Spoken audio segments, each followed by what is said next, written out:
Assalamualaikum warahmatullahi wabarakatuh. Pada kesempatan kali ini, saya akan menyampaikan pandangan filsafat tentang pendidikan. Beberapa poin yang akan saya sampaikan yaitu hakikat pendidikan, filsafat pendidikan, ruang lingkup filsafat pendidikan, tujuan filsafat pendidikan, sistematika filsafat pendidikan, aliran filsafat pendidikan, tokoh filsafat pendidikan, dan manfaat filsafat pendidikan. Banyak sekali para ahli yang menyampaikan pandangannya mengenai hakikat pendidikan. Menurut Johnny, pendidikan merupakan proses interaksi manusiawi yang ditandai oleh keseimbangan kedaulatan subjek didik dengan kewibawaan pendidik. Pendidikan itu merupakan usaha penyiapan subjek didik menghadapi lingkungan hidup yang mengalami perubahan yang semakin pesat. Pendidikan meningkatkan kualitas kehidupan pribadi yang semakin pesat. Pendidikan berlangsung seumur hidup. Pendidikan merupakan kiat dalam menerapkan prinsip iptek bagi pembentukan manusia seutuhnya.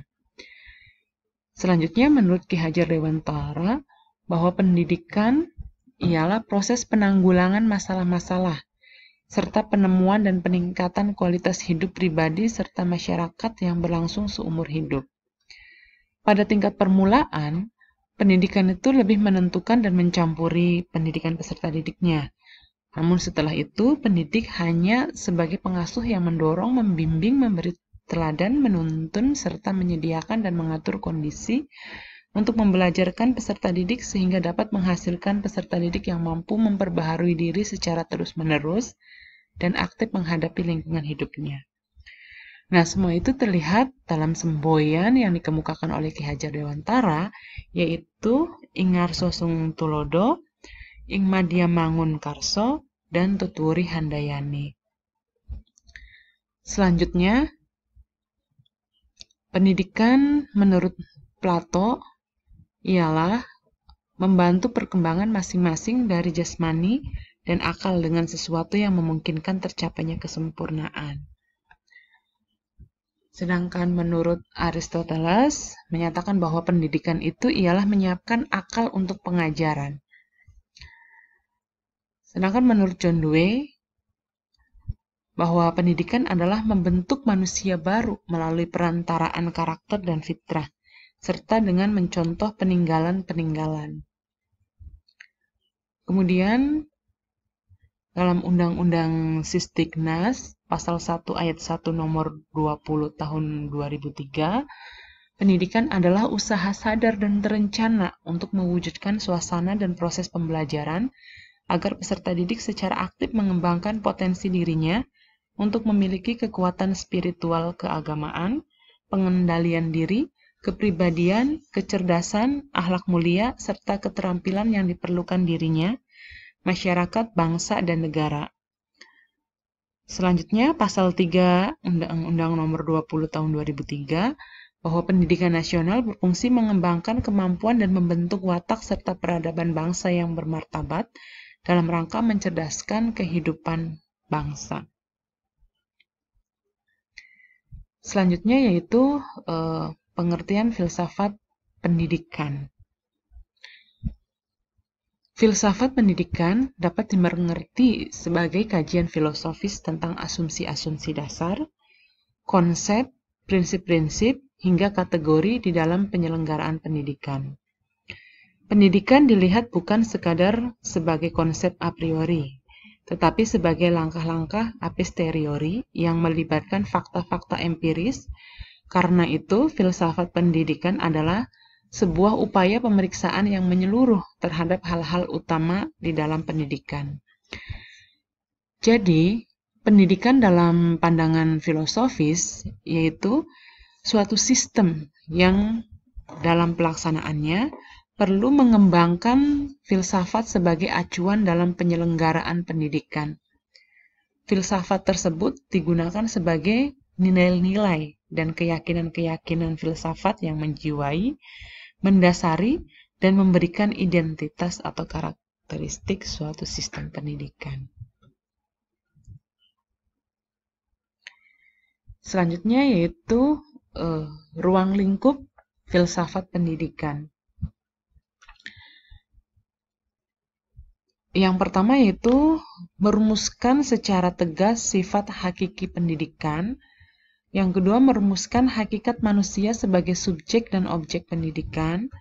Yang ketiga, merumuskan hubungan antara filsafat pendidikan, agama, dan kebudayaan. Yang keempat yaitu merumuskan hubungan antara filsafat pendidikan, dan teori pendidikan. Yang kelima, merumuskan hubungan antara filsafat negara, filsafat pendidikan, dan politik pendidikan. Yang keenam yaitu merumuskan sistem nilai dan norma atau isi moral pendidikan yang menjadi tujuan pendidikan.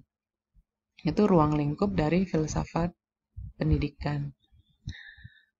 Kemudian tujuan filsafat pendidikan. Tujuan filsafat pendidikan itu dapat ditinjau dari tujuan filsafat dan tujuan pendidikan itu sendiri. Nah, filsafat itu diantaranya memiliki tujuan untuk mengkritisi suatu kepercayaan dan sikap yang telah dijunjung tinggi, mendapatkan gambaran keseluruhan, analisis logis dari bahasa, serta penjelasan tentang arti kata dan konsep. Sementara itu, tujuan pendidikan itu sendiri terdiri dari tujuan pendidikan nasional, tujuan institusional, tujuan kurikuler, dan tujuan instruksional. Ya, tujuan pendidikan nasional merupakan tujuan yang ingin dicapai dan didasari oleh falsafah negara Indonesia, yaitu Pancasila. Tujuan pendidikan nasional yaitu tujuan dari keseluruhan satuan jenis dan kegiatan pendidikan, baik pada jalur pendidikan formal, informal, dan non-formal dalam konteks pembangunan nasional. Sedangkan tujuan institusional itu merupakan tujuan yang ingin dicapai oleh setiap sekolah atau lembaga pendidikan. Tujuan institusional ini merupakan penjabaran dari tujuan pendidikan sesuai dengan jenis dan sifat sekolah atau lembaga pendidikan. Oleh karena itu, setiap sekolah atau lembaga pendidikan memiliki tujuan institusionalnya sendiri-sendiri. Tidak seperti tujuan pendidikan nasional, tujuan pendidikan institusional itu lebih konkret. Nah, tujuan institusional ini dapat dilihat dalam kurikulum setiap lembaga pendidikan. Kemudian tujuan kurikuler adalah tujuan yang ingin dicapai oleh setiap bidang studi. Tujuan ini dapat dilihat dari GBPP atau garis-garis besar program pembelajaran setiap bidang program studi. Nah, tujuan kurikuler ini merupakan penjabaran dari tujuan institusional. Selanjutnya yaitu tujuan instruksional.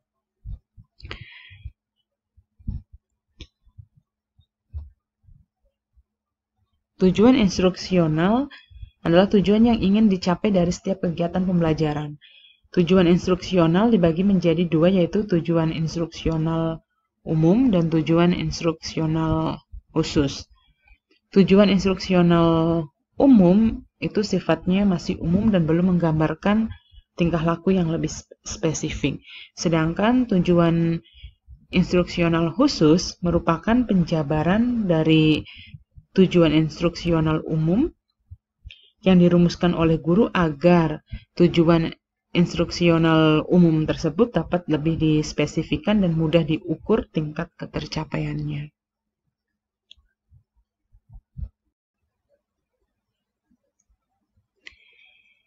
Nah, sementara itu, menurut Amka, bahwa tujuan filsafat pendidikan itu yang pertama, dengan berpikir filsafat, seseorang bisa menjadi manusia, lebih mendidik dan membangun diri sendiri.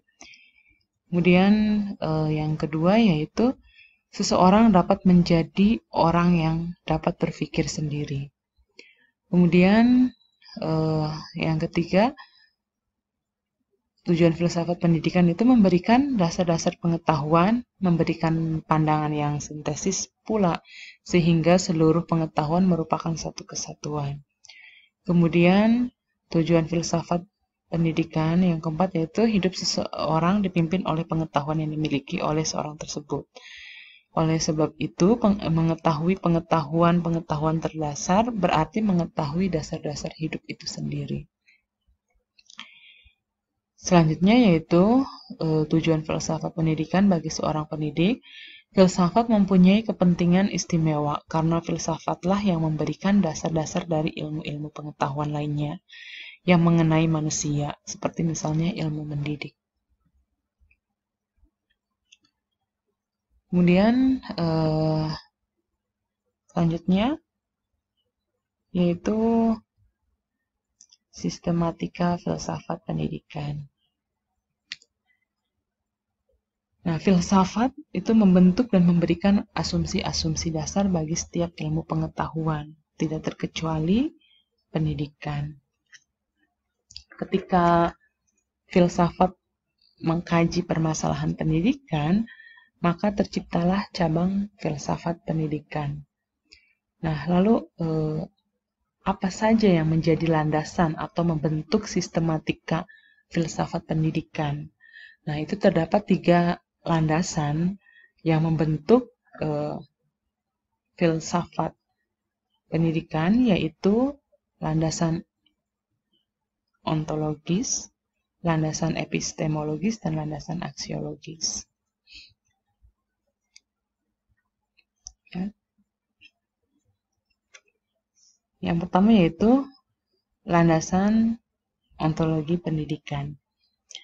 Nah, di sini ontologi filsafat pendidikan atau ontologinya itu sendiri adalah bagian dari metafisika yang bersifat spekulatif, membahas hakikat yang ada secara universal. Nah, ontologi ini berusaha mencari inti yang dimuat setiap kenyataan yang meliputi segala realitas dalam semua bentuknya. Ini ontologi ini mempersoalkan hakikat yang tidak dapat dijangkau oleh panca indera belaka. Nah, lalu di mana posisi ontologi itu pada filsafat pendidikan? Nah, ini landasan ontologis ini memberikan dasar bagi pendidikan mengenai pemikiran tentang yang ada. Misalnya pemikiran tentang Tuhan, manusia, dan alam semesta. Corak pendidikan yang akan dilaksanakan sangat dipengaruhi oleh pandangan tentang yang ada yang telah ditentukan melalui ontologi. Kemudian landasan yang kedua yaitu epistemologi pendidikan. Epistemologi di sini membahas tentang bagaimana proses mendapatkan ilmu pengetahuan, kemudian hal-hal apakah yang harus diperhatikan agar mendapatkan pengetahuan yang benar, kemudian juga membahas tentang apa yang disebut kebenaran dan apa kriterianya. Itu kajian epistemologi. Nah, landasan epistemologi ini memberikan dasar filsafat bagi teori dan praktik pendidikan dalam hal cara memperoleh pengetahuan. Pendidikan ini sangat erat kaitannya dengan ilmu pengetahuan, maka pandangan mengenai sumber dan jenis pengetahuan akan sangat berpengaruh terhadap kurikulum dan model atau metode pembelajaran atau pengajaran. Kemudian landasan yang ketiga yaitu aksiologi pendidikan. Nah, aksiologi merupakan cabang filsafat yang membahas teori-teori nilai dan berusaha menggambarkan apa yang dinamakan dengan kebaikan dan perilaku yang baik. Nah, di dalamnya itu terdapat etika dan estetika, ini di dalam aksiologi.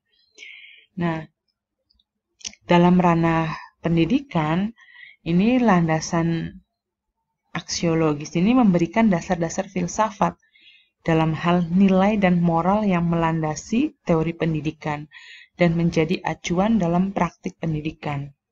Karena pendidikan tanpa nilai dan moral yang positif, pendidikan justru dapat memberikan hal yang negatif. pendidikan itu haruslah diimbangi dengan adanya pemberi, penerima, tujuan, dan cara yang baik dalam konteks yang positif. Kemudian yaitu aliran filsafat pendidikan. Yang pertama yaitu ada aliran progresivisme. Aliran ini aliran yang berpendapat bahwa pengetahuan yang benar pada masa kini belum tentu benar pada masa mendatang. Nah, tujuan pendidikan menurut aliran progresivisme ini adalah pendidikan harus memberikan keterampilan dan alat-alat yang bermanfaat untuk berinteraksi dengan lingkungan yang berada dalam proses perubahan. Kemudian aliran esensialisme. Aliran yang didasarkan oleh nilai kebudayaan yang telah ada sejak peradaban umat manusia. Tujuan aliran ini adalah membentuk kepribadian bahagia di dunia, dan hakikat isi pendidikan yaitu mencakup ilmu pengetahuan, kesenian, dan segala hal yang menggerakkan kehendak manusia itu sendiri. Kemudian aliran perennialisme. Aliran yang mengandung kepercayaan filsafat yang berpegang teguh pada nilai dan norma yang bersifat kekal abadi. Perennialisme ini berpendapat mencari dan menemukan arah tujuan yang jelas, merupakan tujuan yang utama dari filsafat. Kemudian aliran rekonstruksionisme ini merupakan suatu aliran yang berusaha merombak atas susunan hidup kebudayaan yang bercorak modern. Aliran ini berkeyakinan bahwa tugas menyelamatkan dunia adalah tugas semua manusia. Karenanya, pembinaan kembali daya intelektual dan spiritual sehat melalui pendidikan yang tepat. Kemudian aliran eksistensialisme. Nah, pada hakikatnya aliran ini merupakan aliran filsafat yang bertujuan mengembalikan keberadaan umat manusia sesuai dengan keadaan hidup asasi yang dimiliki serta dihadapinya. Kemudian ada aliran idealisme. Aliran filsafat pendidikan yang berpaham bahwa pengetahuan dan kebenaran tertinggi adalah ide. Aliran idealisme merupakan suatu aliran yang mengagungkan jiwa. Itu aliran-aliran dalam filsafat pendidikan. Selanjutnya yaitu tokoh filsafat pendidikan. Ini yang pertama yaitu pelopor filsafat pendidikan, Claude Meissen. Ini pelopor pendidikan dalam area rumah. Meissen merupakan seorang warga Britania. Dia memiliki impian bahwa semua anak, tidak peduli apa kelas sosialnya, harus memiliki kesempatan untuk mendapatkan pendidikan. Nah, dia itu mendedikasikan dirinya untuk memperbaiki cara bagaimana anak-anak seharusnya dididik. Kemudian, ini ada Jean Piaget, merupakan pelopor dalam hal bagaimana anak belajar. Jean Piaget ini merupakan psikolog, ya, seorang psikolog dari Swedia. Beliau itu terpesona dengan bagaimana cara anak-anak berpikir. Nah, Jean Piaget ini memulai meneliti dan menulis buku tentang masalah psikologi anak. Ketika ia kemudian menikah dan menjadi ayah 3 orang anak, ia disertakan dengan data yang cukup untuk menulis 3 buku. Penelitian dan teori berikutnya telah menjadi dasar dan landasan pemahaman kita tentang perkembangan anak yang normal. Tokoh filsafat pendidikan selanjutnya yaitu Aristoteles. Aristoteles yang merupakan bapak ilmu. Ya, ini berpandangan bahwa ilmu pendidikan itu dibangun melalui riset pendidikan. Riset merupakan suatu gerak maju dan kegiatan-kegiatan observasi menuju prinsip-prinsip umum yang bersifat menerangkan dan kembali kepada observasi. Tokoh filsafat pendidikan selanjutnya yaitu Plato. Plato berpandangan bahwa konsep ide merupakan pandangan terhadap suatu dunia di balik alam kenyataan, sebagai hakikat dari segala yang ada. Artinya, apa yang diamati sehari-hari adalah ide tersebut sebagai sumber segala yang ada. Selanjutnya yaitu Ibnu Khaldun. Ini filsuf Islam yang berpendapat bahwa ilmu pengetahuan merupakan kemampuan manusia untuk membuat analisis dan strategis sebagai hasil dari proses berpikir.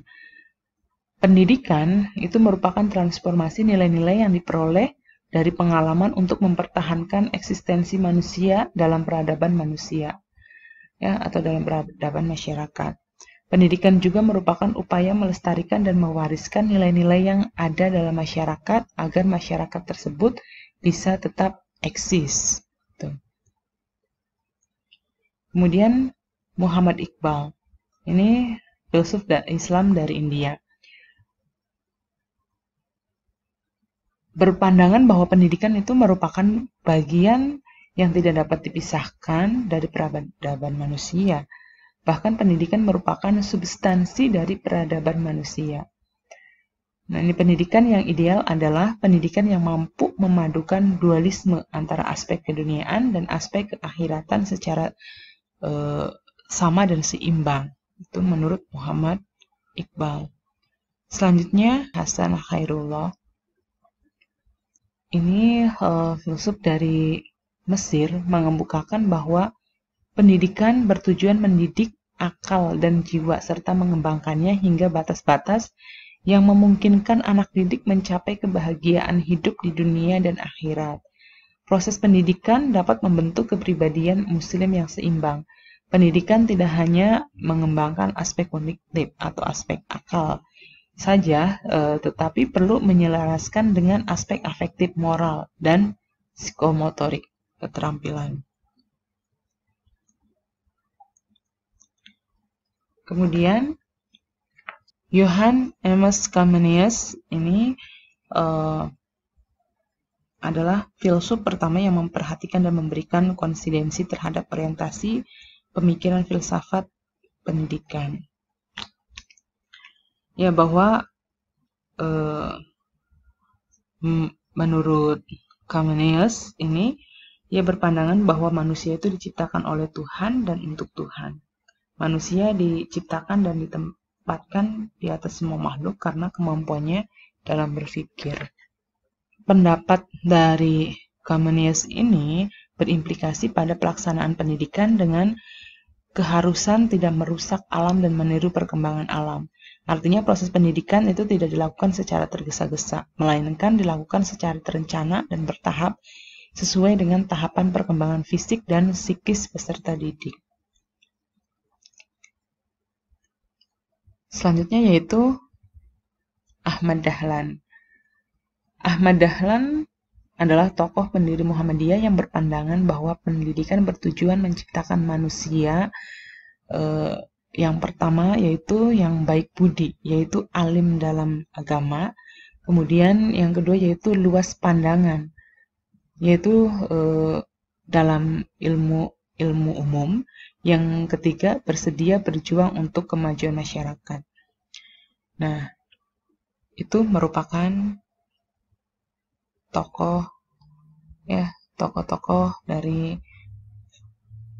filsafat pendidikan.